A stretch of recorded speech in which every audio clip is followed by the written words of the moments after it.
All right, everybody, we are live, the Lights Out Sports Podcast on a special Monday, Black Monday edition, when all of these coaches get fired and it gives us some more stuff to talk about. We have so many things to talk about tomorrow night. We couldn't fit all of this into one episode tomorrow, so we decided to split it up into two. Hopefully, the plan is we can keep this one about an hour long, and tomorrow's about 2 to 2.5 hours long. Yeah, right. Okay, but we'll see. We'll see what happens here. Cheese, how you been, buddy? Haven't seen you in a few days, man. I know you've been watching all kinds of NFL, bud. All kinds. I watch as much as possible. I watched some of your Bengals and some of your Cardinals, and they lost, so they helped the draft pick. So that's good. And I guess because the Cardinals lost, they helped kick Jonathan Gannon out the door. So we'll get to that here in just a little bit. We'll talk about all of these. There are 6 openings now in the NFL. We've got some notes to follow. We're going to go through it all, and we're going to do it with all of you. We appreciate you guys coming on board with us today. I do want to stress this. Oh, man, I can't stress this enough. I checked it on Saturday. Almost 12,000 views now on our YouTube channel. It is really going crazy. And, of course, I got to send it over to Captain YouTube to tell us exactly what we do on our YouTube channel, right, Cheese? Go ahead, buddy. Tell them. So what you do is you subscribe to the channel and you hit that bell so you never miss one of our videos, because you never know when we do good reaction or watch along. You just don't know. So make sure you subscribe. All right. Also hit the button. Looks like this. Oh, you got to hit that too. Hit that too. Yeah, we like that. Almost forgot that one. He'd never forget that on his own channel. What channel is that, Cheese? That would be Football with Cheese, CHEEZ, Football with Cheese. Check it out. I did 2 videos today going over Falcons firing Raheem Morris and Browns firing Kevin Stefanski, because those to me were the most interesting, maybe most surprising. Okay, so we'll talk about all of them here in a moment. He was not surprised when Jonathan Gannon got fired. And if you've been watching this show, he kept telling me he was, and I kept telling him no. So, I hate to tell him that he won, but, Gannon got fired. And, okay, we'll just keep moving. Yeah, well, the rumor was he wasn't. We're going to talk about him in a second. But the rumor was that he was going to keep his job. And I just couldn't see it. I just, obviously. So, yeah, and he was canned today. Okay, I see how you are, buddy. Not that you're trying to rub that in or anything, but okay, fine. All right, guys, before we get going too far, I know it's a special edition, but we're still going to give you just a little different walk-up music. Here we go. Are you ready? 20 seconds start now.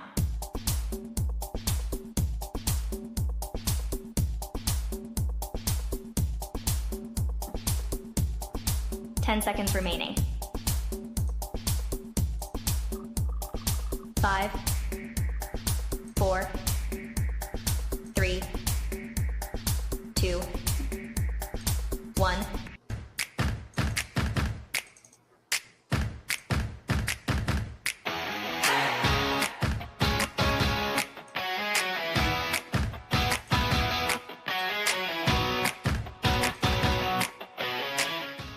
All right, I like that one. I like that song in the background. Okay, anyway, we'll get to everything here. Let's go over what we are actually going to do here today, ladies and gentlemen. We are going to look and see just some general questions about some of the franchises and some of the head coaches.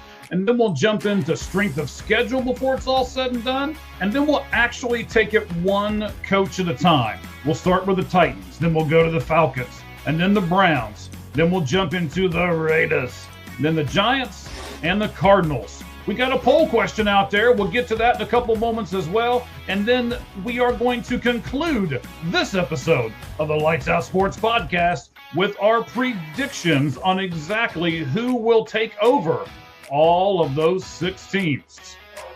All right. And the dog says yes. I can hear him in the background. I'm sure you can too. Oh, man. I can. Yes. So they agree. They like it. Everything's going well, man. All right, Cheese, let's go ahead and dive into this, man, really quickly. Some general questions. First, do you feel sorry for any of these fired head coaches? No. I mean, you don't feel sorry for them. I mean, they're millionaires in that aspect. But Some of them maybe should have gotten at least another year. So I would say I feel sorry for him. It's just Black Monday is always tough, and some of them we'll go over each one individually, but some of them they're probably doing him a favor because they could probably get a better job. The one specific coach. That's true. That's true. So let me give you three guys and how much they're going to make a week for the next either 2 or 3 years. Okay. All right. So Raheem Morris will make $150,000 a week for the next 3 years from the Atlanta Falcons. Yeah, I don't feel sorry for him. No. Pete Carroll will make $306,849 a week for the next 2 years from the Raiders. And that's because they only gave him a 3-year contract. Most coaches get 4 or 5 years. Well, Pete Carroll is 947 years old. True. Kevin Stefanski will make $201,369 a week for the next 2 years from the Browns. Wow. Just go to TV for 2 years and then come back. Right? I mean, that's what I would do if I were these guys. I wouldn't even think about coaching right at the moment. I'd take that money for the next however many years, either 2 or 3 they're going to do, 100%. Go to TV, and then I'd be done. Here's another question for you. I don't know about Jonathan Gannon's. I tried to find his. I didn't care about the rest of them, to be honest with you. So I didn't look them up. But Jonathan Gannon's actual contract details are really hard to find. And then there's some question as to how many years he actually signed for. I think it was 5, but there's some questions about that too. It's funny how the internet leaks all this stuff. Well, yeah. NFL players, because of salary cap, their contract is open to the media, but coaches are not. So some coaches, I don't even know how much they make or how long it is. You don't have to disclose it. Some teams just do. Okay. But you don't have to disclose it if you're a coach or an assistant, but only a player does because of salary cap. You have to know. Interesting. Remember, ladies and gentlemen, those of you who are with us, we appreciate those of you who are. I wasn't sure if we were going to do this. That's why I didn't really start advertising it and promoting it until earlier today. Until like 9 or 10 o'clock this morning, there was only like one coach that had been fired. I mean, we already knew the Titans and we already knew the Giants, but Raheem Morris was the only one. And I'm like, well, are we really going to do a show and talk about one person? But, so then, the gauntlet started happening and the shoes all started dropping. So then we were like, yeah, we'll go ahead and do this one. So this is the Lights Out Sports Podcast special edition of Black Monday in the NFL. All right. Second general question before we jump into the actual coaches and teams themselves. Cheese, I think this is an interesting question. I can't wait to get your opinion on this. Which franchise is in the worst shape moving forward? Which one of these franchises that needs a new head coach is in the worst shape? And then I'm going to give you a statistic in a moment. It's sad that I'm not saying the Raiders. That's just really, really sad that there's someone worse than the Raiders, and that's the Cleveland Browns. They're a disaster. Andrew Berry has done about as bad as you can do as a GM. Still has a job. I don't know how. And they fired their coach. He got the blame. Mm-hmm. He's not the one that signed traded for Deshaun Watson and gave him $250 million guaranteed. Right. That was Andrew Berry. So the Browns are going nowhere. They're over the cap next year. They have a terrible offense. They have some good tight ends and running backs, but they don't have anything else. So it doesn't matter. They don't have an offensive line, don't have receivers. I don't know who's going to play quarterback for them. I don't know if anyone wants that job. Andrew Berry's really never had a great draft. So I just don't. Because of Myles Garrett contract, because of Deshaun Watson's, they're just not going to have any cap room for a couple years. So I don't think the Browns are going to be good anytime soon. All right. Let me give you a statistic on that team that you were surprised you did not mention, and they are the Raiders, the Las Vegas Raiders, of course. They'll be spending $50 million next season on head coaches that were fired. Oh my God. Okay. Do you have the breakdown? Oh, of who I they're do, paying? sir. I have the breakdown. Good. Good. Yes, here we go. $8 million to Antonio Pierce. He was at least the coach last year, but I'm assuming there's further Yes, back. yes, we're going back a little further. In fact, the next Okay. one will go back a little further. They still owe $10 million next year to Josh McDaniels. What a disaster that was. Wow. Number 3, Mhm. they still owe $10 million to John Gruden. They're going to say John Madden. No, I'm not that bad. Not that far off. Art Shell still gets $15 million this year. This coming season, they'll owe $16 million to Pete Carroll. And here's another one that I don't think anybody else is going to think about, but they still owe him $6 million, even though he went back to the college ranks to become a head coach. The Raiders still owe $6 million to Chip Kelly next year. Unbelievable. And yeah, because he was all the that offensive coordinator. Yeah. Yes. And all of that put together, $50 million just on fired head coaches that the Los Angeles Raiders will owe next year. Talk about being over the cap. Well, it doesn't count. That's the thing, is it doesn't count toward the cap. That's So true. if coaches did, then a lot fewer coaches would get fired, like, for sure. But that's insane. There's an insane stat for you. All right, let's start with the Titans, sir. Mhm. So let me ask you just a generalized question. Will Mike McCoy be retained? No, God, no. Not just Absolutely no, but oh God, no. No, he's not being retained. I don't even know if he's going to get an interview, to be honest. Yeah, we'll talk about that in a second. In your opinion, Cheese, do the Titans need to go with an offensive or a defensive coach? Just the best candidate. I don't really think it matters. Most teams for years would do offense. I think at one point there was 21 of 32 head coaches that had offensive background. Mhm. But just because, especially with young quarterbacks, and then the rules are designed to help offense, so you just want to make sure you know your head coach is a good mentor for the quarterback. But defense has improved steadily the last 4 or 5 years, and I think there's a lot more better defensive candidates because there's a lot more defense coordinators having success. Okay. But a lot of people just say, assume they should just go offense. It's about getting the right person. You don't necessarily have to have an offensive head coach if you get a really good coordinator. So I don't think it matters. All right, that's interesting. I kind of think they need to go offense because of Cam Ward. They've got to get that right.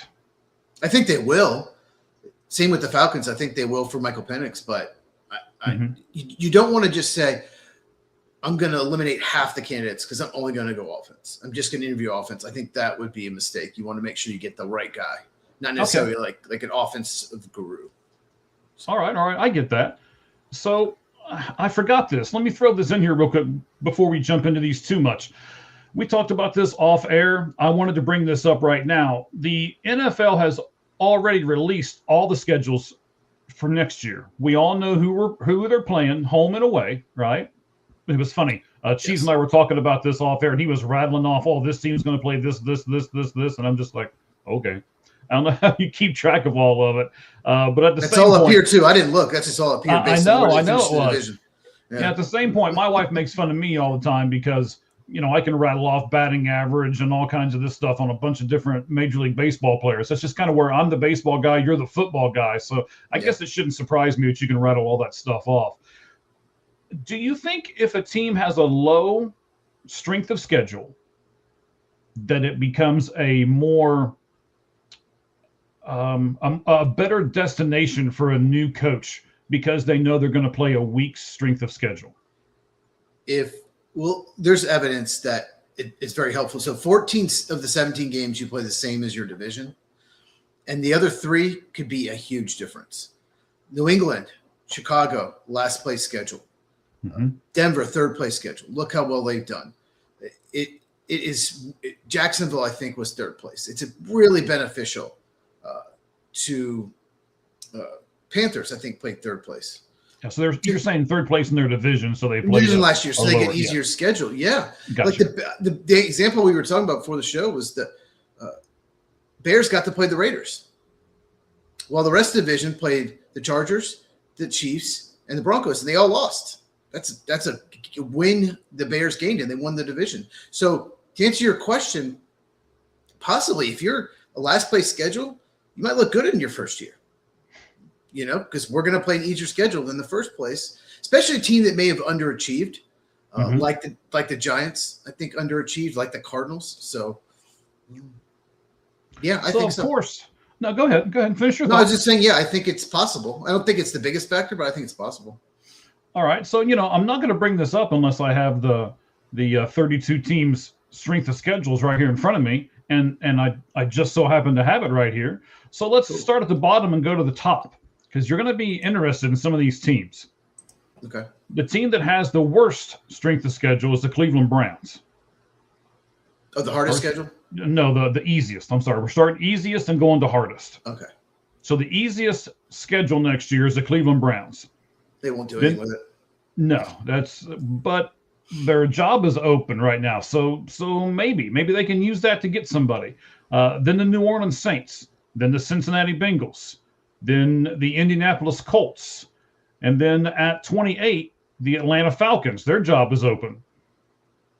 At 27, the Detroit Lions, then the Houston Texans, then the Tennessee Titans, the Baltimore Ravens, the Philadelphia Eagles, the Jacksonville Jaguars, the Tampa Bay Buccaneers. Coming in at number 20 is the Dallas Cowboys. At 19 is the Pittsburgh Steelers. Then you have the 49ers, the Giants, the Commanders, the Broncos, the Seahawks, the Rams, the Jets, the Vikings, the Panthers, the Chargers, the Bills. The Raiders are at the 7th hardest schedule.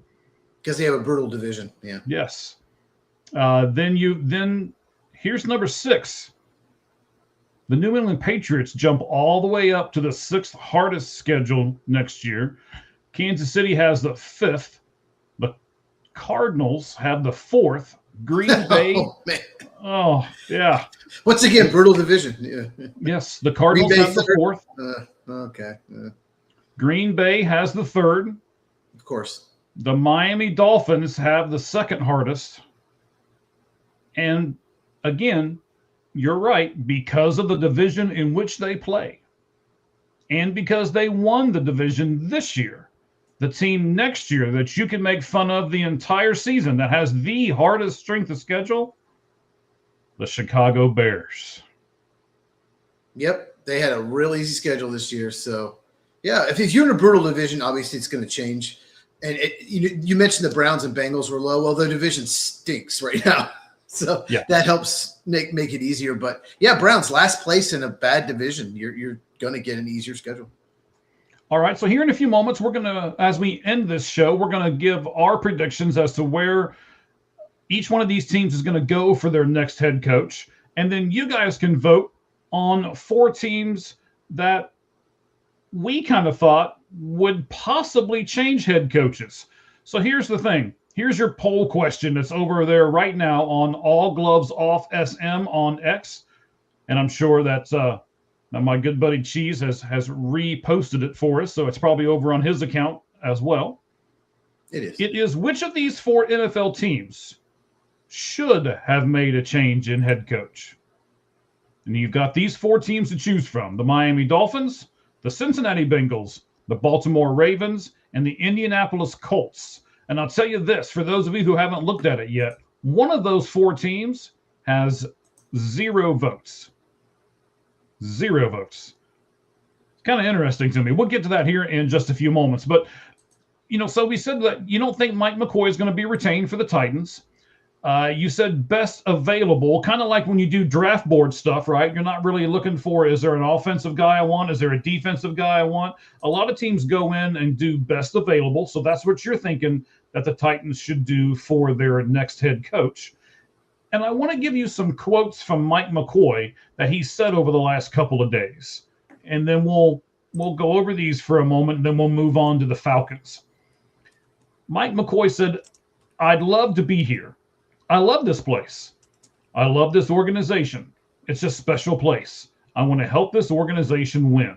That was one quote.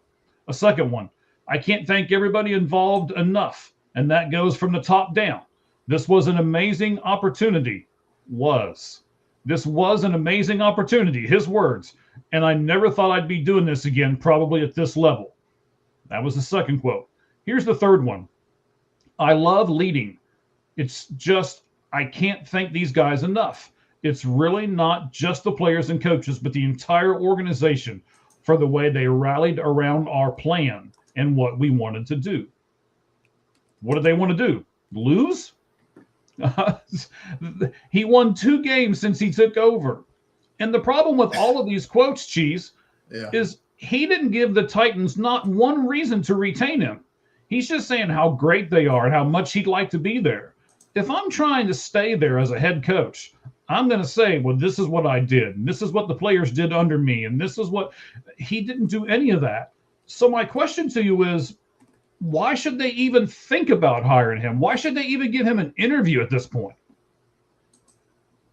I don't know. When they named him interim coach, I was shocked. A lot of people were. I guess they were just seeing if he could flip around the season, maybe. I don't know. Cam Ward did get better after he took the job, but I don't think it was because of him. I think he just, as the rookie season went on, he more experience, he played better. It wasn't like he played amazing. So, Mike McCoy, I don't know. Maybe he'll still be retained as an offensive assistant, but that's it. He's not going to be the head coach of the Tennessee Titans. Here's our good buddy, Mr. First Down. Let me give you some breaking news about Mr. First Down. I've talked to him a little bit on the side. He will probably be on our show sometime soon.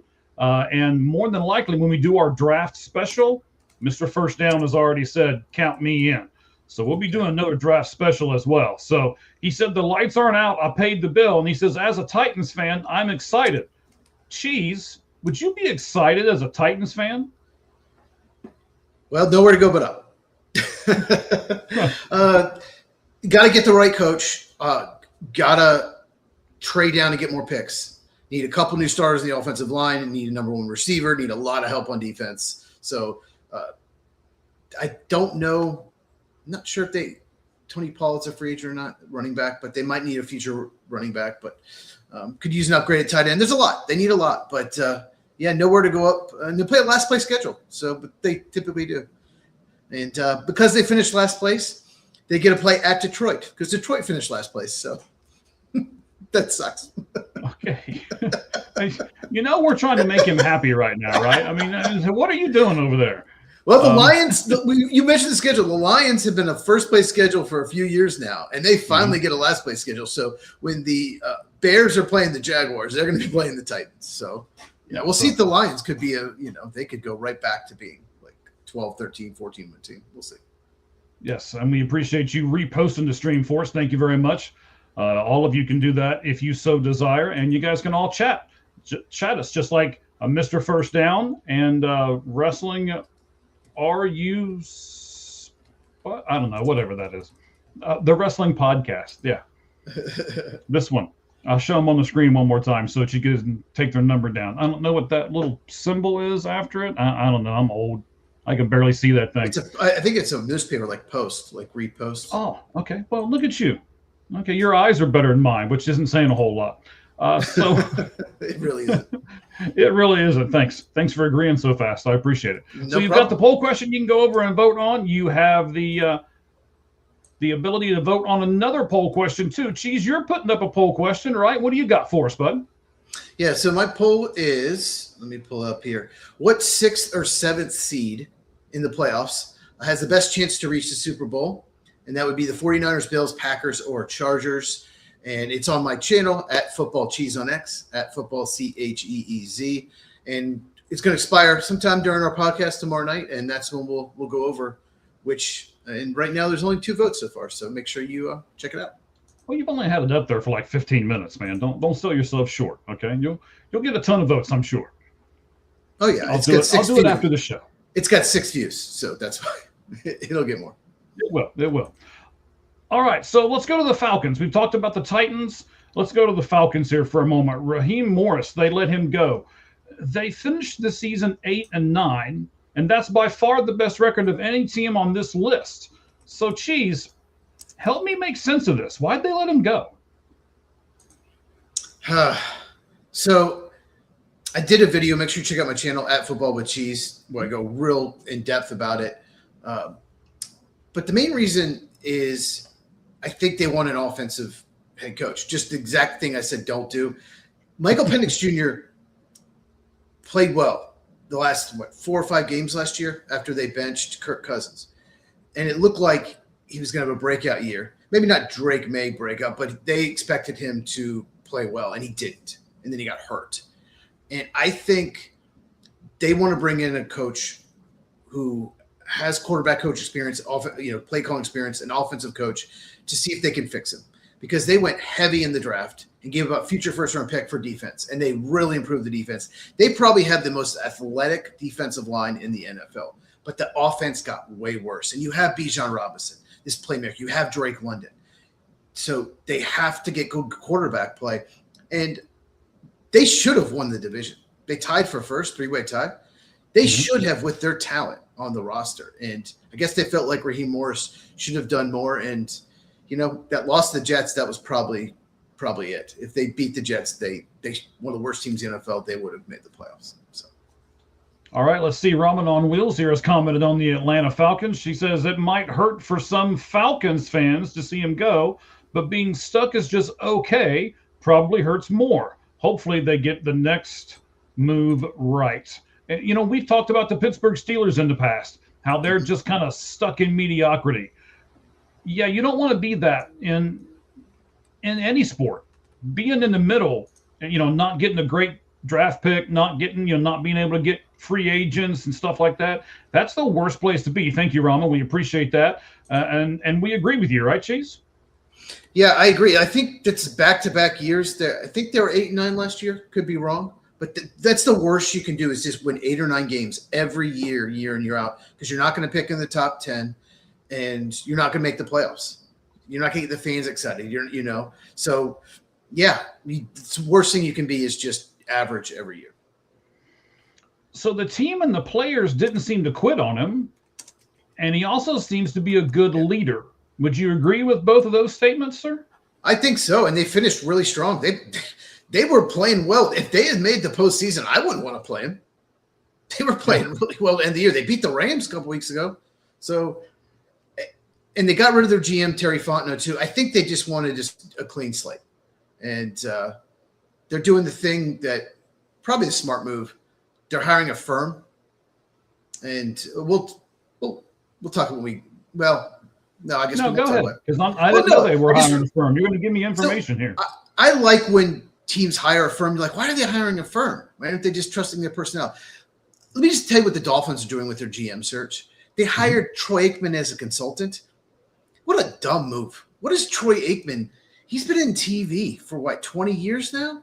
Like all he's going to do is all the people, he knows everyone in the NFL because he's on TV. He knows people in the front office, head coaches. He's going to take his buddies. They're going to call him up, hey, recommend me for the Dolphins job. And he's going to recommend his buddies. That's the way it works. I don't understand why they would involve Troy Aikman, what connection he has to the Dolphins. A search firm is not biased. There's no bias. It's not my buddy. For example, Tom Brady, partial owner of the Raiders, he knew John Spytek, their GM, when they were together in Tampa, and brings him in. I'm not saying it was bad hire. We'll see, but it's instead of getting the right guy, you might have some bias in there. So I like that the Falcons for both positions have hired a firm to help with the job. And I think about half the league does do that. All right, so we'll talk about Tom Brady and the Raiders here in just a little bit as well. We'll get to that because I do think that may have a effect on everything before it's all said and done. Last thing here on the Falcons and Raheem Morris, you mentioned it. The GM got fired too. So I'm going to ask you, Cheese, should head coaches and GMs kind of be a package deal, and why or why not? No, not necessarily, because sometimes you have a really good drafting GM and just a bad head coach, and vice versa. You have a great head coach and your team doesn't draft well, like the Browns, but they fired the wrong guy. But I don't think it should be a package deal. But I think one of the strangest things about the NFL is almost every year, double the amount of head coaches get fired than front office personnel, than general managers or team presidents or whatever. And so for some reason, owners give you longer. You don't get 2 or 3 years like some coaches. You get 5 or 6.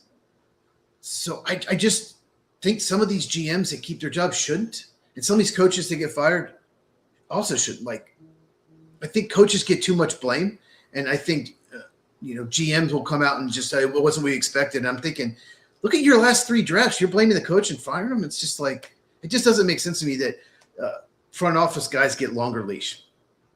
Well, they're not going to fire themselves, Cheese. I mean, I hope you understand that, right? Right. The owner has to, but that's a good point. That means they're more likely to make a move than an owner. Right. And it's much easier to fire one than it is, 53 in this case, or, in other words, it's easier to fire the one manager than it is to fire a whole bunch of players. So of course he's the guy that's going to get the blame.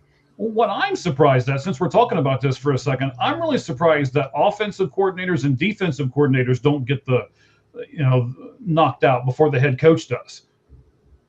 Like, I didn't hear any offensive or defensive coordinators get knocked out today. Did you? No. Sometimes they're still under contract and they want the new coach to decide if they want to keep him. I think it's funny that the Raiders fired Chip Kelly, in the middle of the season. But the offensive line for the Raiders was one of the worst in the NFL. Pete Carroll didn't fire his son, who's the offensive line coach. He didn't get fired. Interesting. I'm sure he's fired now, but I'm sure he is. I'm sure that was a package deal, right? But you're right, though. I haven't heard of any a head coach that's keeping their job just firing coordinators. Maybe they still will. Maybe they wait till Black Tuesday. I don't know, but I don't know. Maybe. All right, let's move on to the Browns and Kevin Stefanski for a moment. So the Browns entered the season with 4 quarterbacks. And this has entered the season with 4 quarterbacks before everybody starts going all crazy when they hear these names I'm about to rattle off. So they entered with Dylan Gabriel, Shedeur Sanders, Kenny Pickett, and Joe Flacco. Cheese, how in the world is anyone supposed to win with those 4 people at quarterback? Don't forget Deshaun Watson on IR. True. You're right. I didn't even think about that. Yes. You can't. No one thought they would. That's an absolute disaster. Kenny Pickett was the one traded. He's a backup, not even a good one. Joe Flacco, 41 years old? That was just trying to be a bridge. That's all. And, I get why they drafted Gabriel. I get why they drafted Sanders. But using 3rd and 5th round picks on quarterbacks, most quarterbacks, most of the best are 1st round picks. If they fall that far, there's a reason. So using 2 picks on quarterbacks was dumb. I get it. Take a shot. But they have a lot of holes on offense. They could have drafted offensive linemen with those 2 picks. So it was never going to work. And their franchise quarterback's not on the roster. All right. How good is their defense really? And with that good defense, and they still only won 5 games, do you think that played into Stefanski getting fired? Yeah, I think it's possible. The defense is incredible. Absolutely incredible, considering it gets almost no help from the offense. The offense is anemic. It's one of the best defenses in the NFL, has the defensive player of the year. It's pretty much a lock. And Myles Garrett, in case you didn't know. Yeah. But he's pretty good. Yeah, he does not suck at football. I think the big reason he got fired is the offense was so bad last 2 years, and he was an offensive coach. And even though the personnel's terrible, I guess he was supposed to fix it. I don't know. Sometimes people just want to change. They just want to change to make a change, which is kind of dumb, but it's the Browns, and it's one of the more poorly run franchises in all of sports. What do the Browns do with Myles Garrett moving forward, since we're talking about their defense? Can they trade him for enough draft picks to make it worth their while to actually trade him? No, because someone might offer 3 and then some late round picks, but no one's going to give you 5 picks for Myles Garrett, 5 first rounders or anything. And you can't really trade him. You just sign an extension. They're already over the cap. The dead money that would hit their cap, they can't do it. because Deshaun Watson just kills their. Do you know Deshaun Watson has an $80 million cap hit, I believe, this year? I don't know. Wow. Yeah. Does he really? $80 million? Let me see if I can find it. I thought I had it up. Hold on. Yeah. Oh, yeah. It's either this year or next year. Let me see. It might be. I think it's next year. Let's see. No, next year. His cap number is $80.7 million. So they're over the cap next year. It's Deshaun Watson. 26 or 27? 26 next year. $80 million cap hit. And here's another problem. You can lower that a ton and get under the cap, but then you have to push it on future years, and that'll hurt them in the future. So they're an absolute disaster, and it's not going to get better anytime soon. But yet their GM kept his job. Somehow. Yes. All right. So if you are the coach of the Cleveland Browns, they come out and they hire Cheese because, he's cheap and they can get him for almost nothing. What do you do? I don't know. The Browns might have to pay up to take that job. That'd be the catch, huh? They'd even have to pay you, huh? They have to pay me a lot, maybe. Yeah. Just about every other job I'd be cool with, but this one, you might have to pony up. Okay. So what would you do at quarterback with the Cleveland Browns in this upcoming season? I mean, are you going to ride with Sanders? Are you going to bring Gabriel back? Are you going to – because I don't think Watson's going to be ready, is he? Or even if he would, is that who you'd choose? I mean, what are we doing here with the quarterback and the Cleveland Browns? You can't play Deshaun Watson ever again. He's just horrible. I would keep Gabriel, see if he develops. I would listen to Sanders, see if I can get at least that 5th-round pick back. And I just signed a veteran just to be competitive. You don't have to go after the best veteran, maybe even like a Gardner Minshew, just someone just so you're at least like competitive. I mean, they're picking 6th, so they're not going to get – they do have the Jaguars pick, but it's going to be a late-round pick, late first round. So I guess they could move up if there's a quarterback they like. I doubt it because the teams picking 1st and 2nd need quarterbacks, the Raiders and Jets. So I think they just signed a veteran. I might even trade down and try to get future picks, and hopefully, like next year should be a really good quarterback class, depending, especially if Dante Moore comes back to Oregon.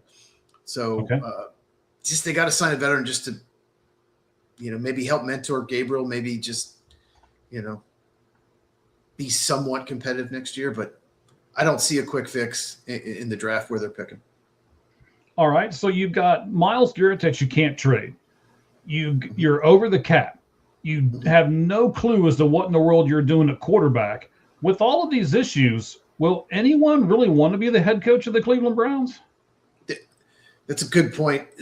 I still remember like Ben Johnson last year got to pick his job. He picked the Bears. He probably would have taken the Jaguars job. I think he would have if they had fired Trent Baalke earlier. Do you remember Trent Baalke was the GM and Liam Cohen said, I don't want the job. I don't even want to interview. And then they fired him. Liam Cohen's like, oh, hi, by the way, I'll take the job. And they really wanted Ben Johnson first, but Ben Johnson didn't even interview. So they could have a situation like that. The best candidates just like, no, thanks. But there's always going to be someone. There's someone that wants a head coaching job that will take it. You'll find somebody. It might not be your top 2 or 3 choices, but there's always going to be someone that will take the job. I've got to throw this out there. I can't wait to see your reaction. If no one else will take the job, could the Cleveland Browns turn to Deion Sanders to be their next head football coach? Andrew Berry's a complete idiot, but he's not that stupid. That it would be hilarious. I would enjoy the memes. I'd enjoy the whole story, the drama of it. I'm sure they would be on Hard Knocks. I'd watch it, but it's not going to happen. Yeah, but if they're not going to get anywhere, and we both know they're not, everybody watching the show right now knows they're not going anywhere, right? Not anytime soon. Not for a while. Right. So then why don't you go for the splash? Why don't you just said it. Oh, I'd watch that. Oh, that's a train wreck. I'd be right there for it, right? Why not go for that? To be honest, I don't think he would be the worst coach in the NFL if they hired him. I wouldn't do it. I don't think he'd be near the best, not even close. But I mean, what do they have to lose? If they did it, it would be more just, like you said, for the attention, just for the whole thing of it. But I think he'd take it. I think he would take it, but Me too. I do too. I just don't see it happening. I just don't see it happening. They're going to pretend like they're actually like a well-run organization. We're going to try really hard to get like a serious coach. They're going to try, but I don't think it's going to work, sir. They're not going to be good at least for the next 2 years. Whoever takes a job, they're going to you need at least a 4-year contract, and I might ask for 5.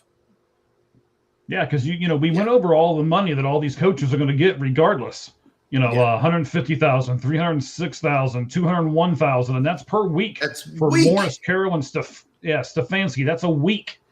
Every week. Yeah, more than I make in a year. Yep. Yes. More than probably 90% of the people listening to this podcast make in a year. Yep. You could probably lump 4 or 5 of them together and listen to this podcast. And I mean, Pete Carroll's going to make over $305,000. Yeah, you can lump 3 or 4 people together and probably not make $305,000. So anyway, I'm not making fun of the people who listen to the podcast, of course, but that's just the reality of it. I mean, maybe the best job in the world might be a fired NFL head football coach. Well, let me tell you one more thing about their cap that I just noticed. There's something called void years where you can take part of the contract, a certain amount of money, and stick it into future years, even though they're not on your team anymore, to get under the cap. Mm-hmm. They have $23.5 million a void year of Joel Bitonio guard on next year's cap, and he's a free agent. They have 4.3 on Ethan Pacic, the center, next year, and he's a free agent. So between those two interior offensive linemen, that's over almost $28 million of dead cap on next year's salary. That's Andrew Berry run organization. Yeah, that's Andrew Berry at his best right there. Harvard grad. Really smart. Until he started running the football team. Oh, there's more void years. That's just the 2 biggest. Wow. All right, buddy. Let's jump in. We got 3 more to get to here. The Raiders, the Giants, and the Cardinals. We'll do them in that order. So let's jump into the Raiders and Pete Carroll getting fired today. The first question I've got for you, because this would be a real big no for me. I'm going to see what your answer is. Would you have hired him in the first place, Pete Carroll? Absolutely not. Terrible hire. I never thought he was a good coach. Those Seattle teams were so loaded. They had the most talent in the league, best rosters. He should have won 2 Super Bowls. I just never thought he ever elevated that team. And no, I still have no idea what they were thinking. And not only did they do that, but then they let him talk him into bringing in Geno Smith, right? So, well, not just that. Not just that. They gave up a 3rd-round pick to Seattle and paid him. He's not going anywhere. They gave him an extension, and most of it guaranteed. So he's there the next 2 years, no matter what. He was awful.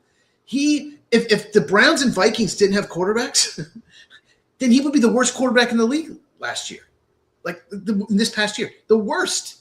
Only the 2 Browns quarterbacks and those 2 Vikings were worse, probably, as far as like efficiency. That's how bad he was. Yeah, he was bad. He was bad. And you could have had Sam Darnold for free. Just signed him a free agent contract like Seattle did. Seattle, what a heist. They got a 3rd-round pick for Geno Smith and then signed Sam Darnold, and they're in first place. They have the best record in the NFL, and the Raiders have the worst. Good job, Raiders. And they're not the worst run team on this list. Oh God. This is why we had to do this show. We got so much stuff to talk about just on this. We had to do it separate. Yeah. So Carroll did have weapons on both sides of the ball here, right? So he had Geno Smith. He had Brock Bowers. Max Crosby's there. Ashton Genty's there. He even had an established offensive line coach in Chip Kelly. So, I mean, I think I could have taken the Raiders and did better than Pete Carroll did. Why didn't this work out? Well, the offensive line's awful, just awful. And the receiving core is terrible. It was bad with Jacoby Myers. They traded him to Jacksonville. So they don't have any receivers worth a crap. Mm-hmm. And the defense is, Max Crosby is a very, very good player. Great pass rusher. They don't have a lot of other playmakers on that defense. It's just a poor roster. But they still should have won, 2 games. They should have won at least 4 or 5 games. It's bad. But they actually beat New England week 1, by the way. Yeah, At New I England. saw. Mhm. Yeah. And then I one more remember game. watching it. I'm like, wow, the Patriots aren't going to be very good at all. They can't beat the Raiders at home. It's crazy. But And then they beat the Chiefs, I believe, for their second win. yeah, well, maybe they won 3 because they beat the Chiefs this past week. But anyway, yeah, they need better blocking. Ashton Gianti, of all the running backs in the league, I think he was 3rd lowest in yards for the first time he gets hit among running backs that had at least 100 carries. 3rd lowest. And Josh Jacobs had that problem when he was in the Raiders. He's getting hit by the defense sometimes by the time he even gets to the line of scrimmage. So they need better blocking on the offensive line, especially run blocking. I'm just going to give you this stat and just let it sink in, everyone. Not only the people watching, but just let it sink in. All right. Be mentally prepared. Okay, you ready? Shoot. In the last 24 seasons, the Raiders have had 14 head coaches. The Steelers have had 2. Right? Since John Gruden, I guess. Holy crap.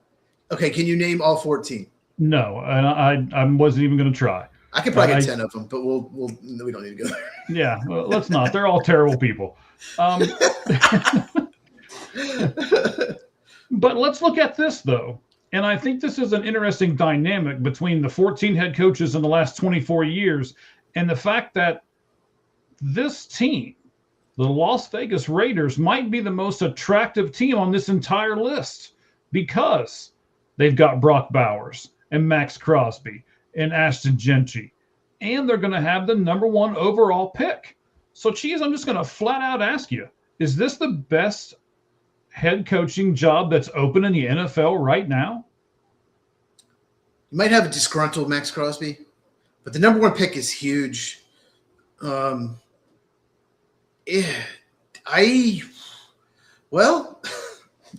still think the Falcons is probably better because that's a very talented roster. You obviously have to get Penix playing better. So I'm going to still say the Falcons, but it's better than most of them, and that's crazy. We'll see how John Spytek does as GM. He's only done 1 year.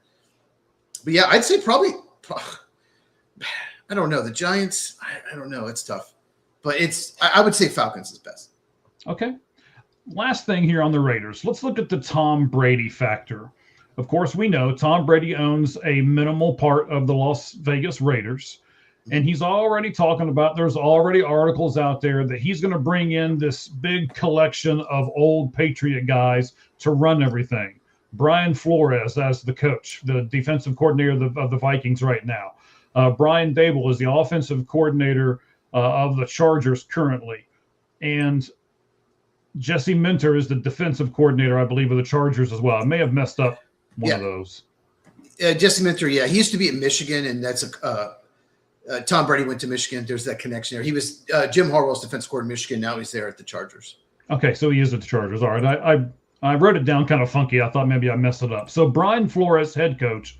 Brian Dable, of course, who was Giants head coach up until about midway through the season, would be their offensive coordinator. And then Jesse Minter, the defensive coordinator for the Chargers. They've all got that connection with Tom Brady, with Michigan, with the New England Patriots. That's all there. Cheese, do you think this could actually work? I mean, they're all really good coaches, I think. Yeah, it could work. Why not Charlie Weiss? Why not bring Charlie Weiss in there? Romeo Crennel. Let's just keep going. Bill Parcells. Okay. Okay, that's enough now. All right. You've gone over the line, sir. Yeah, it's interesting to see if he hires one of them for the head coaching job of the Raiders. I think he might actually. Of those 3 guys, I think one of them might be the head coach of the Raiders. It's interesting that John Spytek came over from Tampa, right? And they didn't even interview Liam Cohen. They had a chance to before the Jaguars hired him. And, of course, Liam Cohen's done a great job with Jacksonville. Completely flipped that team from a bad team to a really good team, to a team that no one wants to play right now. So Yeah, interesting that they didn't interview him. They might have been able to get him last year, but yeah, I think he could work. What do you think?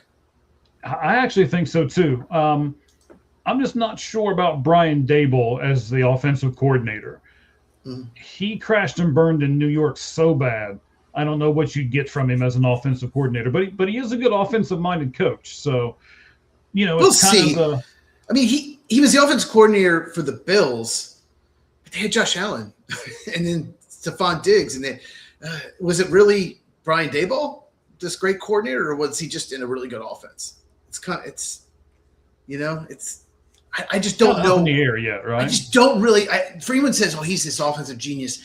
I just don't necessarily see it. He might be. He might be a great offensive guy. I like him. He's likable. I liked him on Hard Knocks. I would like him to be on my staff. I don't know. I just don't know how really good he is because he played with Josh Allen as his quarterback. So, and he just hasn't gotten the same out of any quarterback in the Giants. Let's be honest. Daniel Jones stunk under Daboll, and he looked pretty good for the Colts. That's true. That's true. That's one of the teams that you can vote for on our poll question, the Colts. Bengals, Dolphins, Ravens, Colts. Which one of those 4 teams should have made a head coaching change? You can go over to our poll question at All Gloves Off SM and vote right now, and we'll talk about it here at the end of this show. Speaking of Giants coaches, Brian Daboll, let's stick with those Giants for a moment. Cheese, same question that I asked you earlier on another team, but I think it's a little more relevant to this team. Do the Giants go with an offensive-minded guy or a defensive-minded guy at head coach? So Joe Schoen is still there. He's their GM. Just looking at what I know about him, it doesn't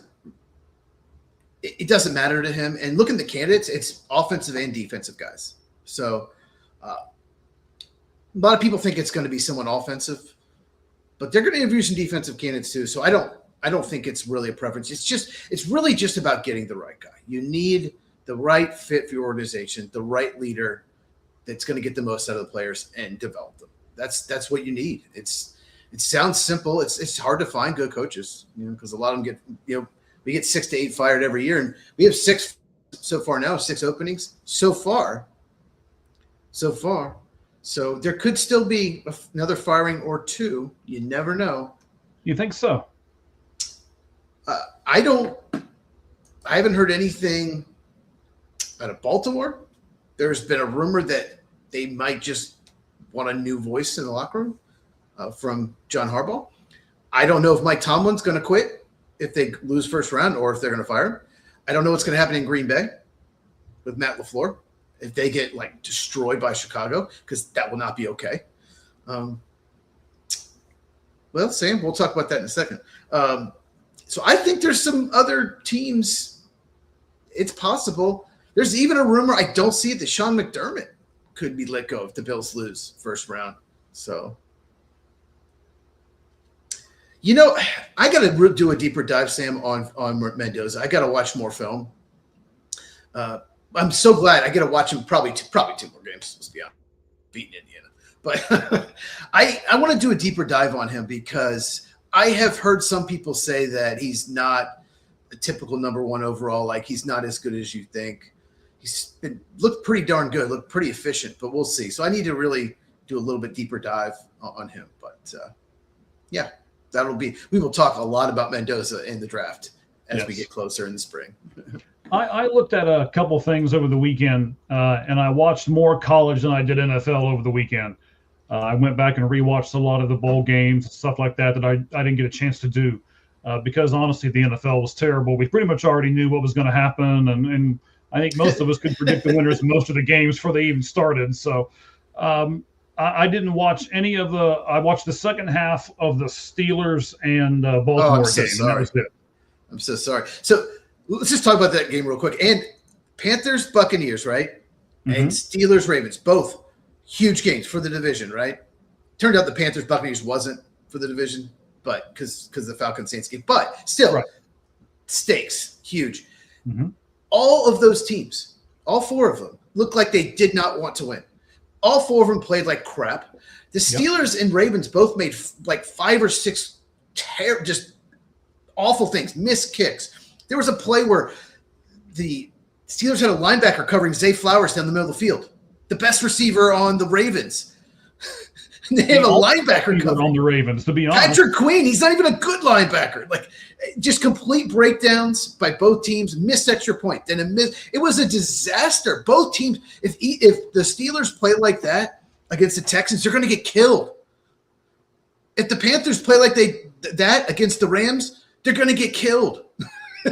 I those hope they games both do, by the way. So tough to watch.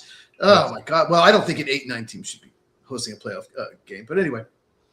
But yeah, those were tough. And the other game that meant something was Seattle, San Francisco, and the 49ers just could not do anything. And I know they didn't have Trent Williams, and I know they didn't have Ricky Pearsall, but yeah, Brock Purdy been so good, but Seattle's defense was incredible. Absolutely incredible in that game. And yeah, watch out for the Seahawks. Jaguars and Seahawks, no one wants to play those teams right now. It's true. It's true. Do they need the Giants? We'll go back to the Giants for a second, okay? Do they need an experienced head coach, or do you think they need to go out and get one of these new, young, up-and-coming guys because their team is kind of young with Jackson Dart and our buddy Cam Scatterboo and all of that? What do you think there? Does it make a difference if they get an experienced older coach, or should they go out and get a 30 or 40-something-year-old guy? If I'm owner Cheese, I prefer up-and-coming, more younger, up-and-coming type coaches, coordinators, and that's just what I like to do. I don't like retread coaches. Now, having said that, a lot of retread coaches have won a lot, like I think 20 last 30 Super Bowls, something like that. Andy Reid, Bill Belichick are retread coaches, for example. Mike Vrabel, look how he's done. He's the retread. Sean Payton, they're all retread coaches. So it just depends. I mean, there's someone like a Sean Payton or Mike Vrabel out there that's different. But I prefer the up-and-coming guy. I don't like I wouldn't have hired Dan Quinn if I was Washington, retread coach. He absolutely blew a Super Bowl in Atlanta. I would not forgive that. You know what I mean? So while the evidence shows that retread coaches are at least the last 30 years or so have won more Super Bowls, I prefer the young up-and-coming coordinator. What about you? I'm kind of in the same boat that you are, but I also have to acknowledge what you just said.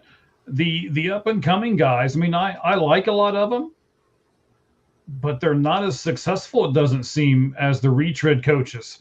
I just don't like to see the same coaches over and over and over again. Like, I think there's a pretty good shot that half of these coaches that just got fired are going to be rehired within the next 2 years. Well, Kevin Stefanski is another one. Like, I don't think he's a bad coach, and most of the NFL doesn't either, because he's already. I think he's got 3 interviews already. People have reached out to him, and same with Mike Vrabel. When he got fired by the Titans, we're like, really? That's who you're blaming? Is it really Mike Vrabel's fault? You have like the worst roster in the NFL, and Sean Payton. He just kind of took some time off, but I think if it's the right retread coach, yeah, go for it. I have no problem with it. But just to hire someone just because they have head coaching experience, I think that's dumb. I like the up-and-coming, hungry, young coordinator. That's what I would focus on unless someone like a Vrabel or Sean Payton was available. Okay. If you're the next coach in the New York Giants system, are you willing to say that Jackson Dart is your quarterback of the future? No. What's funny about Dart is Brian Daboll picked him, if you did not know. Yes. That was Brian Daboll's guy. And he probably thought he was a lot like Josh Allen. They're both big and athletic, big arm. He is not Josh Allen at all. Josh Allen's much less reckless. Jackson Dart gets hurt. He's leading with his head. Guy is reckless. He's not as accurate as Josh Allen. He doesn't read defense as good as Josh Allen. Now, it's only 1 year. There are times where you can see the tools in Dart. There are some stretches, maybe quarter at a time, where you see some good. You're like, okay, if he can get with a really good coaching staff, he can develop, we got something here. But I don't know what I do. To be honest with you, they're picking 5th, so they're not picking first. They were picking first 2 weeks ago. So they're not in a situation where to trade the pick, move down, or trade Dart and draft Mendoza. They're not in this situation. So I think you have to roll with Dart and try to develop him at least for 2 more years. Give him 2 more years because I don't know that there's another alternative. But they probably should have just sat. They traded back in the first round. They probably should have sat in there and taken Tyler Shough. To me, Tyler Shough was the best of the rookie quarterbacks this year. All right, let's move on to the Arizona Cardinals and Jonathan Gannon. This year, he was 3-14. And since he has been there in 3 years, his record is 15-36. Yeah. Yeah. That's with, I think they went 9-8 last year, too. Correct. Mm-hmm. Okay. I'll just let that sit there for a minute. And then we'll move on here. I'm going to want your opinion a lot on this topic because I know you are a Cardinal fan, so you're going to have to talk a lot on this one. That's fine. That's fine. They have played with the backup quarterback since week 5 in Jacoby Brissett. Much like all these teams we're talking about right now, none of them have a good quarterback. Mm-hmm. Can you win in this league without having a good starting quarterback, Cheese? No. You might have stretches where you win some games, but no, you have to have a great quarterback. And they won 3 games this year. And they lost a lot of close games. The thing is, close games, if you have a really good quarterback, you're going to win a lot of games in the fourth quarter. It's just the way it is. Mm-hmm. So it's a problem. Well, I would even say if you have a good playmaker, whether it be a good running back that can get you in the end zone, whether it be a really good receiver who you know you can throw that 50-50 ball up to, and he's going to come down with it most of the time. Sure. You just need to have one good dynamic guy. And they kind of do, but I don't think they use him well. I mean, they've got a tight end there, and Trey McBride. You mean the tight end that set the record for most catches in the season? Yes. And he didn't have very many touchdowns again this year. I remember the one year he didn't have any. No, he didn't get one last year till like week 14. I think he had 2 for the year. I know. Why aren't you using his weapon in the red zone? Against Green Bay. He torched them. He had 2 touchdowns in the game. He was torching the Packers. At that time, Packers defense was top 5 defense. Yes. So, yeah. And it's like they forgot that game existed. Yeah. If Micah Parsons doesn't play that game, they don't win. So the Cardinals also led the league. They had 22 players on IR at the same time in one point in the season. They were forced to use 80 different players this season. You're knocked out your quarterback. He got injured. Your top 4 running backs on your depth chart got injured. You had 30 linemen that ended the season on IR. Or 3 linemen, not 30. 3 linemen that ended the season on IR. And your top receiver, you had your pick, Nolan from Georgia. He was on IR. Garrett Williams was on IR from the D-line. I mean, they were like a mash unit on the NFL field. Yeah. Nolan barely played, but when he did, he looked good. He did. Yeah. And then I'm just gonna rattle off 4 or 5 of these things, and then we're gonna talk about everything as a whole, all right? Because I've got a lot to say about this, and so do you, I'm sure. So since moving to Arizona in 1988, they have had only one head coach that lasted more than 4 seasons. And that was Ken Wisenhunt from 2007 to 2012. So maybe it's not just the head coach that's wrong here. Personally, this is where you're going to get me. I'm going to say a lot here for a moment. I would have given Gannon 1 more season, even though they did sign him to a 5-year contract. But since now they have decided to let him go, I don't understand why they didn't let the offensive coordinator go, the defensive coordinator go, the special teams guys go. They should have let everyone go today, because it's not just Gannon's fault for having all these injuries and having all these other different problems that they had, not having their quarterback available. If they're going to let him go, then they should have let everybody go. What do you think about everything that we've talked about here, Cheese? I think they will, yeah. Like I mentioned earlier, sometimes the new coach might want to bring certain coaches back, or the organization just really likes one of the coordinators and they want to keep them, but they want to make sure the new coach is on board as well. Definitely should fire the offense coordinator. Definitely should fire the special teams coordinator. Absolutely. That was not good. So, yeah. But there's, oh God, you touched on so many things there. Michael Wilson is real pleasant as well. We got to mention him. He really came on when Marvin Harrison Jr. got hurt. So they have two really good big outside receivers. That's good. You have a really good tight end. They could use a slot receiver. They could use a speed guy, like a receiver stretch the field. Mm-hmm. But I mean, there's some optimism with this team. They were 3 wins, right? Yes. They should have won at least 6 or 7. I mean, they completely gave a couple games away. Just gave the game to the other team. So this is probably a team that should have won at least 7 or 8 games that won 3. So if you have a good draft, if you can get some free agents, I don't know what they're going to do at quarterback. That's a big issue. But if this team could be a playoff team. I thought they were. I thought they were a 10-win team this year. I really didn't expect Kyler. I thought Kyler Murray would have a good year, but obviously he got hurt and wasn't effective when he was in there and got benched. But I don't. It's not like a full rebuild. And you pick third. That's the thing. One more thing about it. They picked third in the draft, which is crazy that they're picking that high. It is. But there aren't really 3 quarterbacks that are like definitely going top 10. And the teams ahead of them need quarterbacks too. So I don't think they're going quarterback. So that's going to be the biggest issue for the offseason is who's going to be their quarterback next year. Yeah, because I don't think it's going to be Kyler Murray.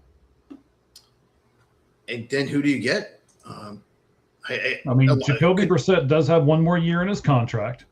I've got a few things on this, but we'll save those for other upcoming shows. But I've got a few takes on this. We'll get to them here.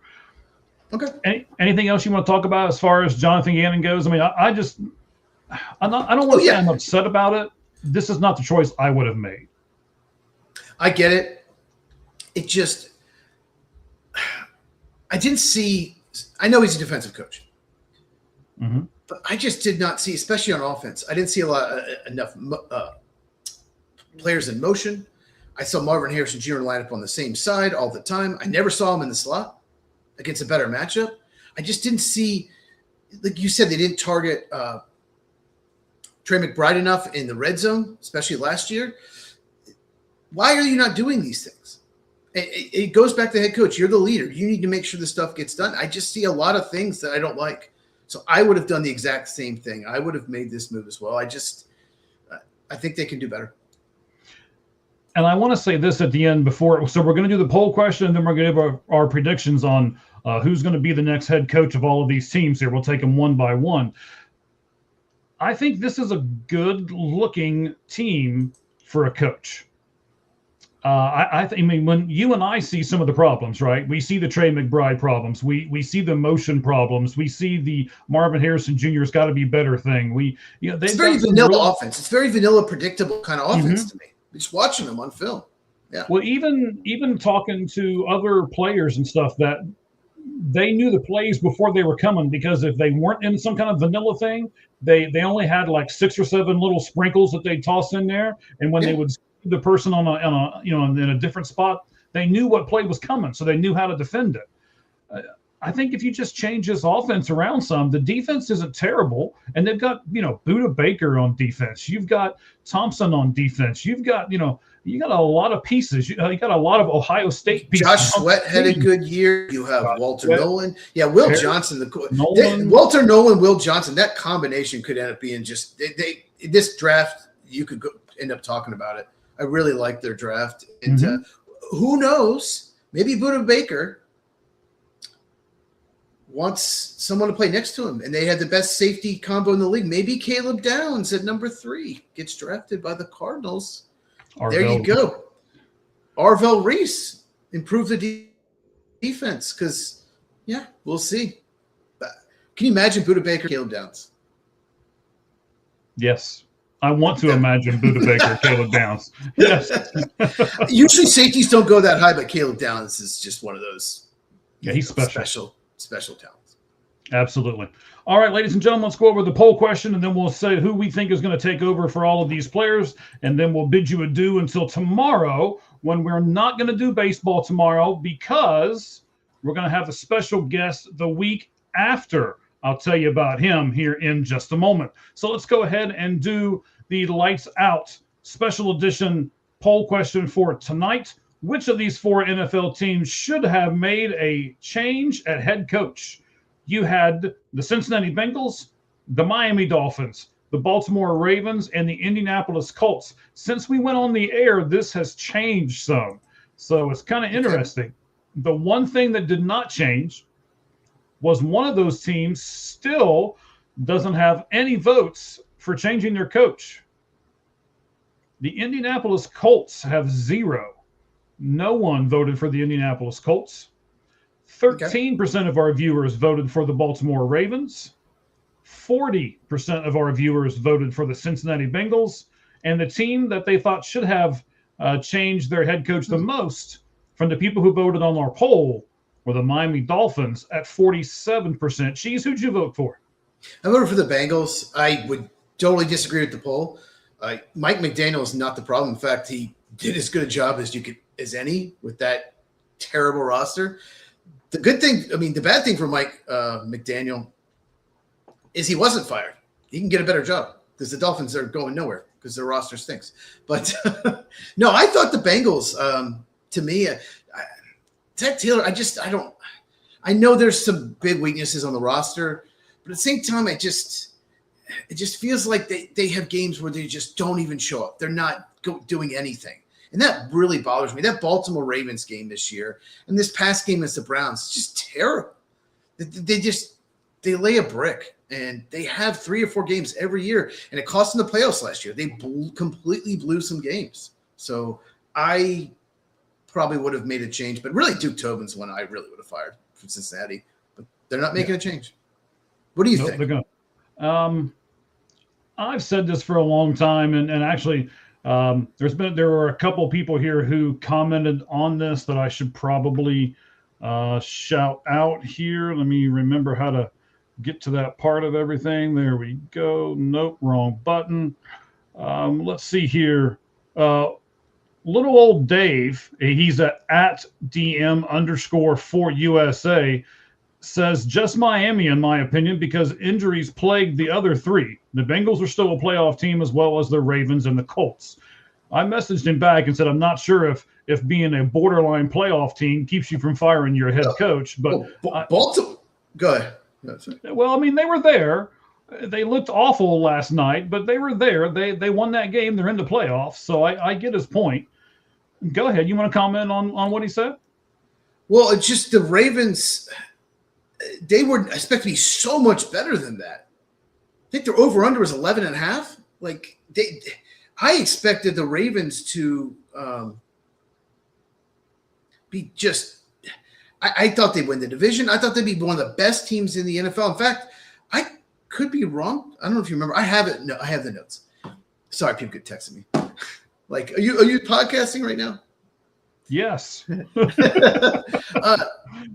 I think I had them in the Super Bowl. It was either them or the Bills. I can't remember. So that's been a long time ago, sir. I can't remember what I had for breakfast. The Ravens were a disaster. They're a terrible team. They're a terrible team. So now I voted for the Bengals, but I just think the Bengals need a change. Actually, it's changed now. The Dolphins are at 50%. People keep voting. Yeah. Yeah, even Cowboy Reggie says going Dolphins here. So he's our good buddy from over at the Sons of Star podcast as well. So we appreciate everybody talking to us. Also, a guy named Tony Bennett sent this: the Bengals. Tommy Taylor getting the safety key for one playoff run is very wild behavior. And of course, if you guys have been listening to this show for any stretch of time, you know how I feel about this. I think that he needs to have an offensive coordinator that doing everything, the head coach, the coordinator, calling the plays, all that stuff is just too much for him. So I don't think he should be doing everything. In fact, honestly, I don't think any head coach should be doing everything. A head coach should be a head coach, and he should get people that are good enough underneath of him to take that one job on, which is calling plays. Tony Bennett, by the way, at TJ Bennett 37. Bennett is spelled B-E-2. I know you like Tony Bennett's music, but his name is Tommy Bennett. Oh, it is Tommy Bennett. You're right. Sorry. You're like old. You're old school. Yeah, yes, you're old school. Yes, you and Tony Bennett were in school together, right? That's very true. He's going to be all kinds of mad at me now. It is Tommy Bennett. Thank you for for correcting me, Cheese. So you can be found at TJ Bennett, BENNETT, 3 T's, 37. So TJ Bennett with 3 T's and then the letters 3 and 7. You can get him over on X. He'll be here with us not tomorrow, but a week from tomorrow. Big Red Sox guy, does Baseball Scoop Substack for Beyond the Monster. He is also on the Pesky Podcast, which is a Boston Red Sox podcast. He's a big fan of the Bruins, the Devils, and also the Diamondbacks. So we'll talk to him next week. Bring in some Boston flavor into our show next week, and find out what all's going on over there as we talk specifically Boston last week. Last thing I want to say about Zach Taylor, he's got one of the best quarterbacks in the NFL. So he needs. I know he was hurt some, but they still lost games they should have won. And when you have a quarterback, you have great receivers. I know the offensive line isn't bad, but there are coaches out there who would kill for a quarterback like Joe Burrow. So that's why I voted for the Bengals. I just think he can do better. Okay. Okay. Then we've got at Louis Renault. He says he has a hot take for us. Rodgers is a top 4 quarterback in the playoffs. I love Rodgers, but I'm going to disagree. Well, let's just quickly go over. Okay. I don't think he's better than Drake May, right? Okay. I don't think he's better than CJ Stroud. Matt Stafford. Brock Purdy. Jordan Love. He's not better than Justin Herbert, in my opinion. So I don't know. I get what you're saying, but he's much better than Stroud. Okay. And Purdy. I mean, I guess you can make the argument, but he's not better than Josh Allen. He's not better than Justin Herbert. There's this broken hand. It's a non-throwing hit. Is he better than Bo Nix? What do you think? I was asking you. I'm just liking this. I'm just hanging out over here clicking buttons, and Jalen Hurts. You're talking about this. Jalen Hurts. I mean, I could see him 4th, but I could see him like 8th or 9th.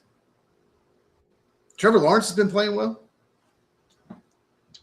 Yeah, I'm not going to say that he's top 4, which I see top 4, right? Yeah, he's saying Rodgers is top 4. No, Louis, I got to disagree with you. I don't even. I didn't want to get in on this debate because I don't like Aaron Rodgers as a person. Never mind as a quarterback. Oh, he's misunderstood as a person. Okay, sounds like a Packers guy talking. That just is. He's a great teammate. The notion online that he's a bad teammate. I could tell you stories forever what a great teammate is.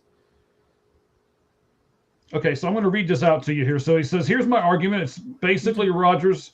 It's because Rodgers has basically 0 weapons on this Steelers team, but he makes magic out of nothing.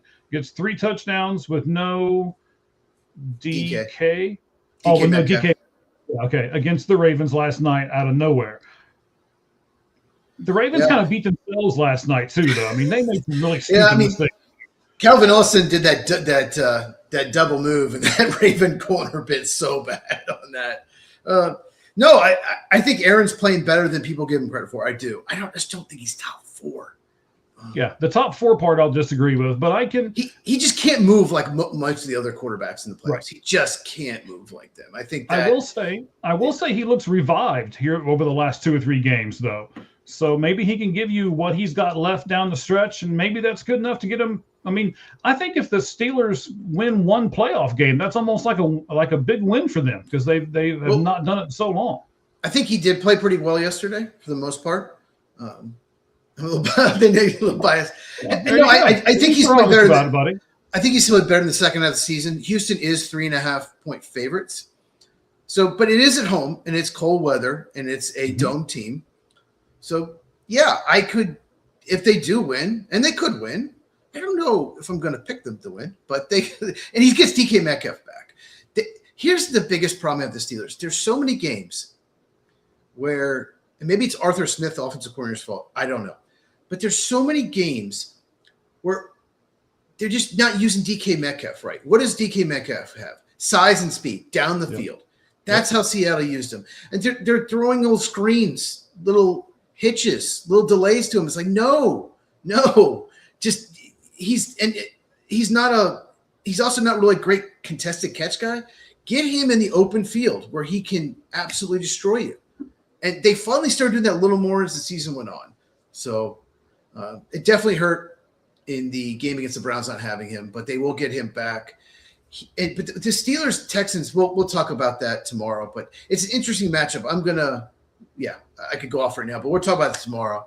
What the Steelers could do against a really good Texan defense. There's something they could do that actually could be successful.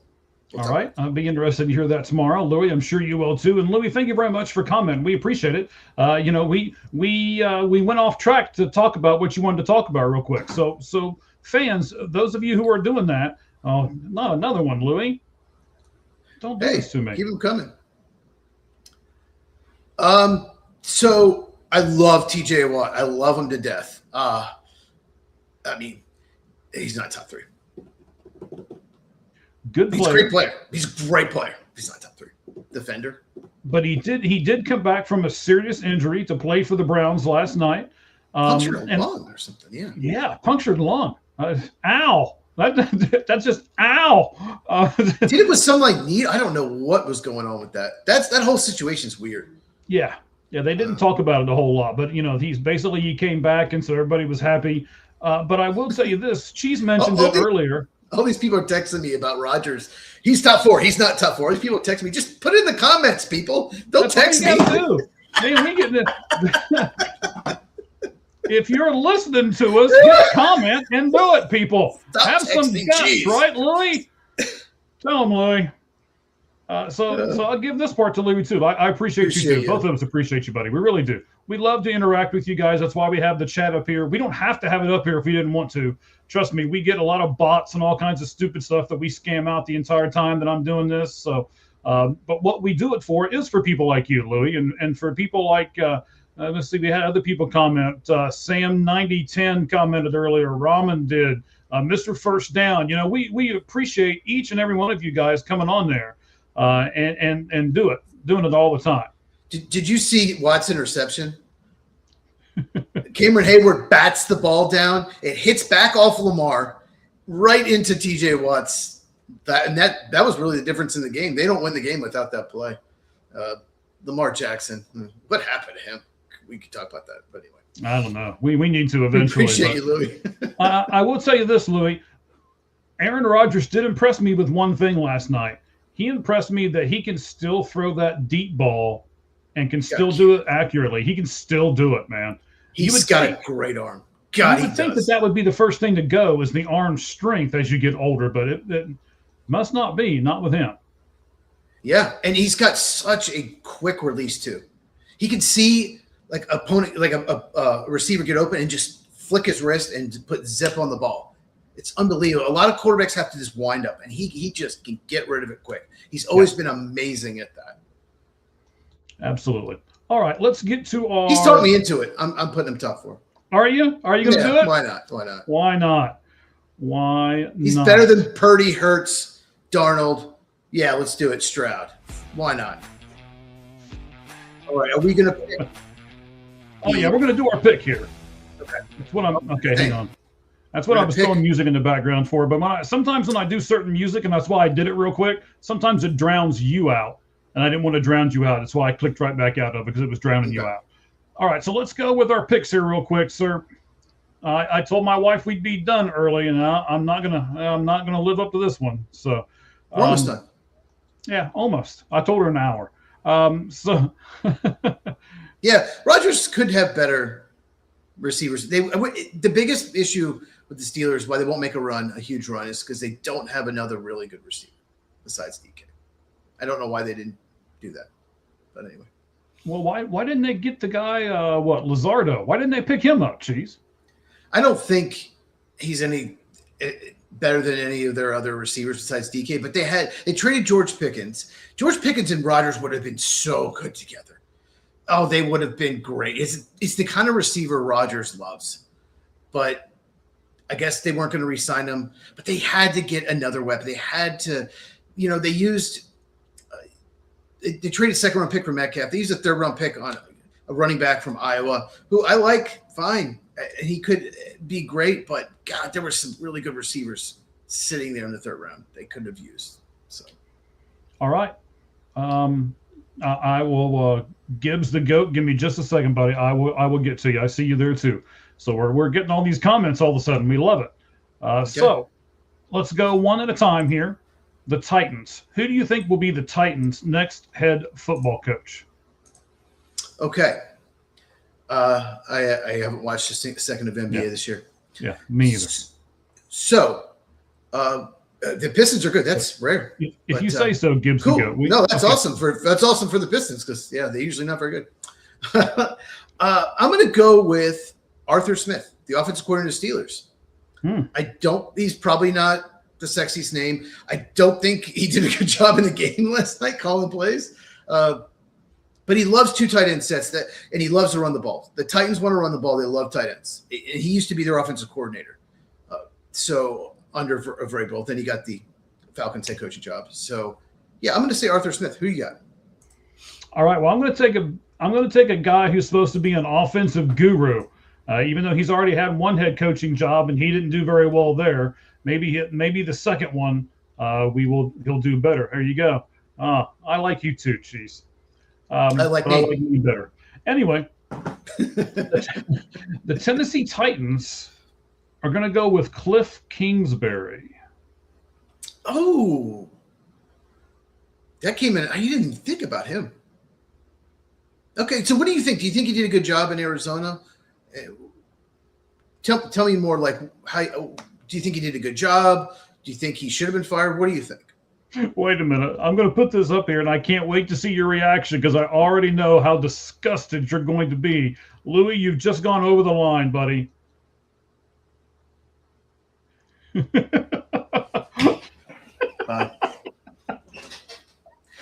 Oh. Matt Nagy is one of the dumbest human beings to ever coach a football team. He was awful against the Bears. I watched him with the Bears just lose game after game after game. He did such a horrible job developing Mr. Trubisky. You cannot let him be near a young quarterback. He doesn't call plays. Andy Reid does. Patrick Mahomes he didn't develop Patrick Mahomes. When he got the job, developed Mitchell Trubisky, who had all these tools. He did a terrible job. And Mr. Trubisky looks pretty good as a backup for Buffalo. I could not think of a worse coach than Matt Nagy. Yeah, maybe Matt Eberflus. Just because they're interviewing him, calm down, Louis. Calm down. You're gonna get cheese. Oh, okay. I just think some people think the media is trying to force him. Yes, Ian Rappaport, he deserves a chance. He's this great offensive mind. When has he ever been? It's Andy Reid's offense. It's Andy Reid's play calling. He's never done anything except fail miserably in Chicago. I just cannot believe that anyone. And by the way, he was the last 3 or 4 years. He hasn't been on anyone's radar. No one's been interviewing him. All of a sudden, the media's push. Oh, he's this great. It's like all of a sudden he's this great candidate. Do you not forget how terrible he was 4 or 5 years ago? It's like as years go on, we can just forget. Oh, he gives another shot. He's good again. No, he was never good. Anyway. So to answer your question, before Louis got you all twisted and turned over there. Yeah, you got it. Cliff Kingsbury. Yeah, tell me about him. Yes. So no, I didn't think Cliff did a real great job in Arizona, but I did think he did a really good job with some quarterbacks. He got the best out of Kyler Murray, I thought. He also got the best out of Jaden Daniels when he had Jaden Daniels. So I think they want to get this quarterback thing right. He's not available. Crazy. Ben Johnson's not available. He's the head coach of the Bears. Yeah. But yes, of course you want him. Yeah. Yeah, of course. a lot of teams want him right now. I want Sean Payton. I want Mike Vrabel. Me too. I want Sean Payton. I want Vince Lombardi. I want Vrabel. Let's just start picking people we can't have. I was going to throw women's names out there. My wife might watch this every once in a while. I better not. All right. So no, but I think they really want to get. You finally get that. It took you a minute, didn't it? Every once in a while. Okay. Just come on now. You got to be quicker. They've got to get Cam Ward right, and I think Cliff Kingsbury can help them do that. So I like that. I'm going to give him Cliff. What about the Falcons, buddy? Where do you think the Falcons are going to go?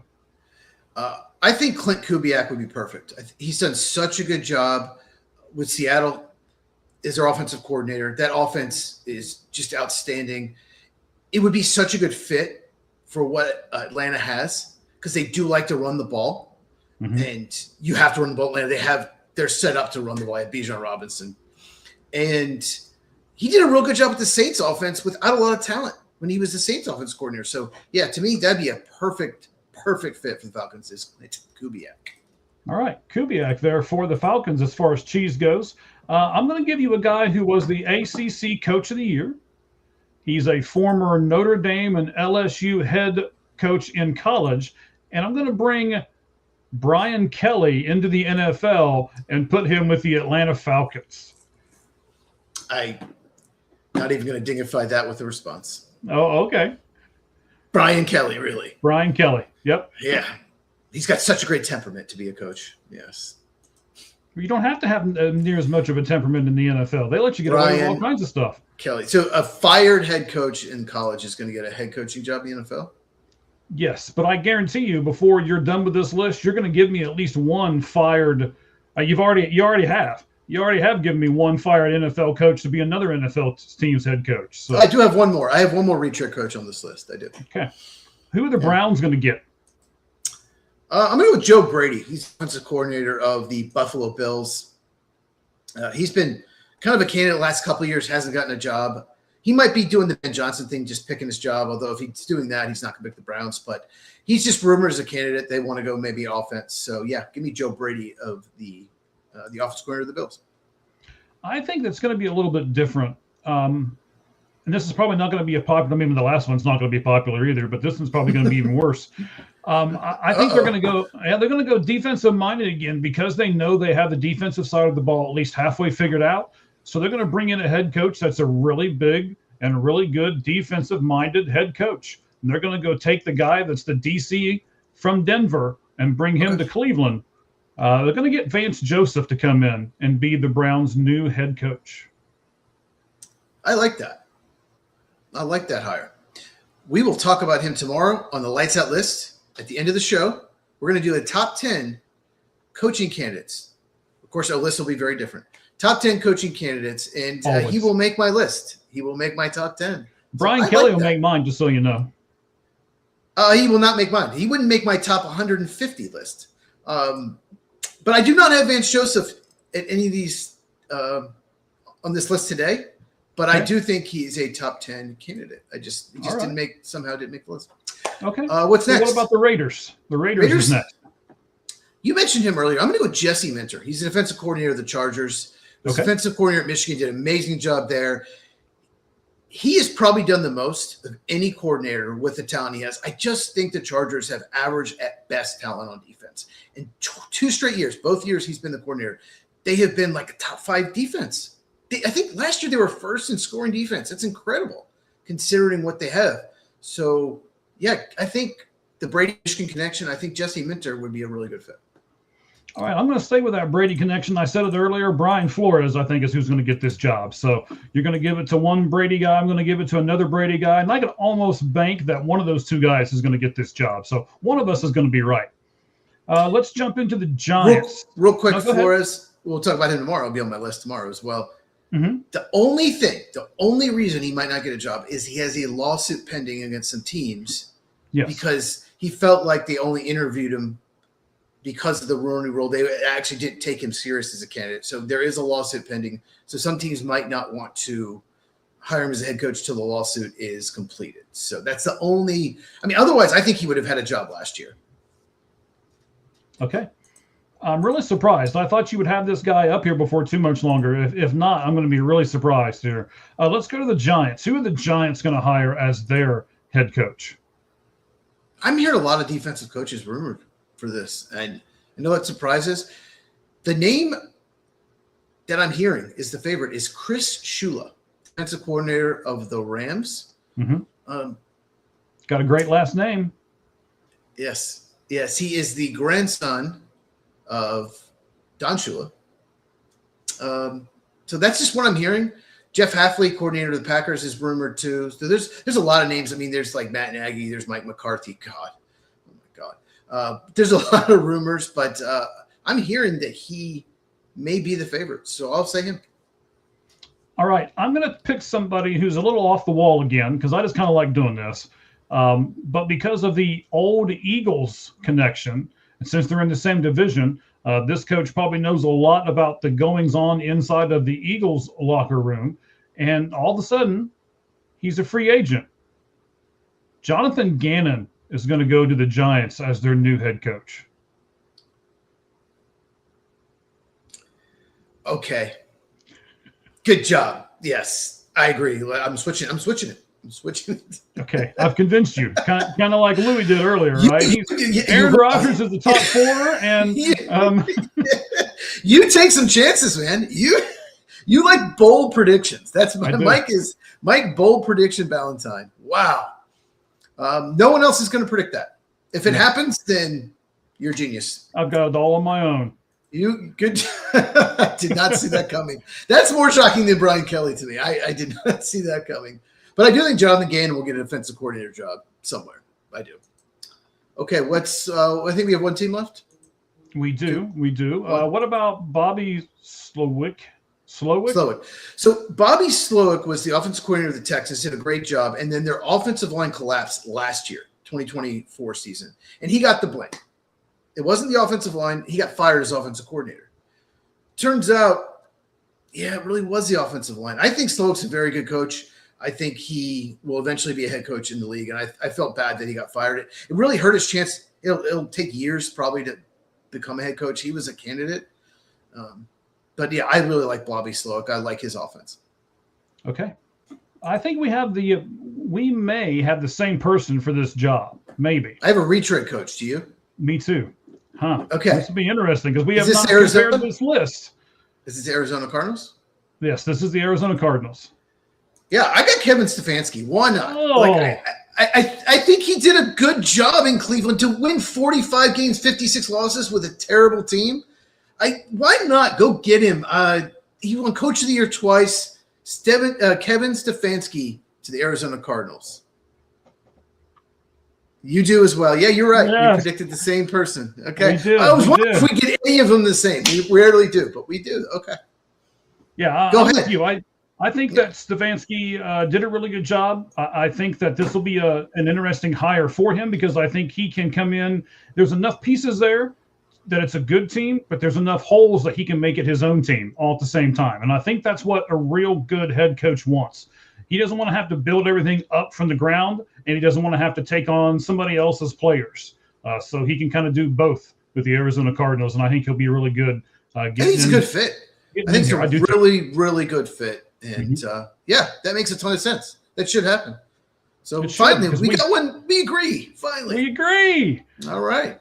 Yes, sir. That was fun. It's always fun. Make NFL shows. All right, so I know this music's going to drown you out a little bit. It almost always does. So I'll just kind of take over for a second. Not that I don't like you, but just hang on and you be all pretty and stuff, and I'll be the guy. I'll be the voice. You be the looks. Okay. All right. So hey, guys, we appreciate you. Thank you all very much. You hear me earlier. Almost 12,000 views on our YouTube channel over the weekend. Thank you guys very much for that. We're going to chop this one up, make some shorts out of this. We'll have them tonight and tomorrow, and then tomorrow night, of course. Lights Out Podcast. Make sure you tune back in for that. We will do no baseball tomorrow. We'll predict all of the games, both college and NFL, and we'll sprinkle in a few baseball things because there have been a few things that have happened. We'll kind of sprinkle in there a little bit. So we'll talk about it for a little bit, yeah. For a little bit, yes. A little bit, but not a big long segment. Nothing's going on.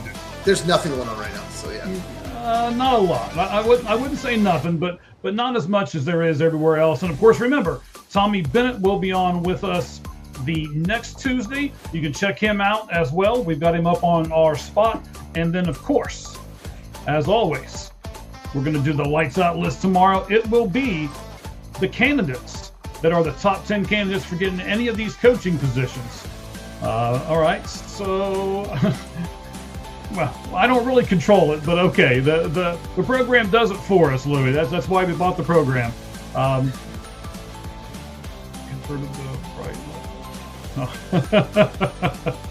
Okay, so we're all over to the dark side now. That's fine. They have better cookies over there.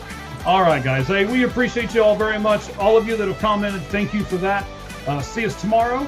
And, of course, go over the cheese. Let me hang on here and let me make sure that we can. Make sure you go over to @footballcheese, my X account, @footballcheez.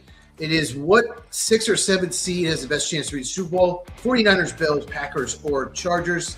Got 9 votes so far. You can vote until about midway through the show tomorrow. So about 24 hours. All right, fantastic. We appreciate that, buddy. Thank you guys very much. And, of course, the same thing we say at the end of every single show. The only thing that's fair in life is a baseball hit between the third and first base lines. Good afternoon, everyone. We appreciate you.